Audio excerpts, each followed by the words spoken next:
আসসালামু আলাইকুম। চলে আসলাম নতুন একটি ভিডিও নিয়ে। আশা করি সবাই ভালো আছেন। আজকে ছাদে চলে এসেছি টমেটো হারভেস্ট করার জন্য। এবছরের প্রথম টমেটো হারভেস্ট করব আজকে। এগুলো বেশ ছোট, বাট খেতে অনেক ভালো হয় এই টমেটোগুলো। আর আমরা টবে লাগিয়েছি, কিছু গাছ বস্তাতেও লাগিয়েছি। তো মাশাআল্লাহ ভালোই টমেটো এসেছে। যদিও গাছটি অনেক পরে লাগানো হয়েছে, প্রায় শীতের শেষে, সেজন্য দেরিতে ফুল এসেছে এবং ফল এসেছে। তাই কেবল টমেটোগুলো পাকতেছে। বাজারে অনেক আগে থেকে টমেটো পাওয়া যায়, সেগুলো ফরমালিন দেওয়া থাকে, ওষুধ দেওয়া থাকে। সেজন্য আমরা চেষ্টা করি যে বাসায় সব ধরনের সবজি চাষ করার।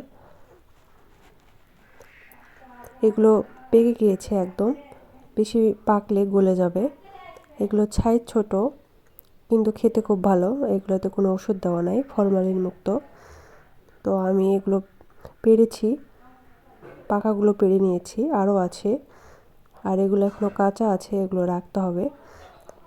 এই পাশে একটি গাছে অনেকগুলো আছে, এগুলো আমরা পেরে নেব। আর এই টমেটোগুলো কিছুদিন পর পরই পেকে যায়, বেশি সময় লাগে না পাকতে। আজকে হারভেস্ট করেছি, কিছুদিন পর আবার হারভেস্ট করব। আলহামদুলিল্লাহ, একবারে অনেকগুলো টমেটো পেয়েছি। আপনারা চাইলে এভাবে ছাদে লাগাতে পারেন।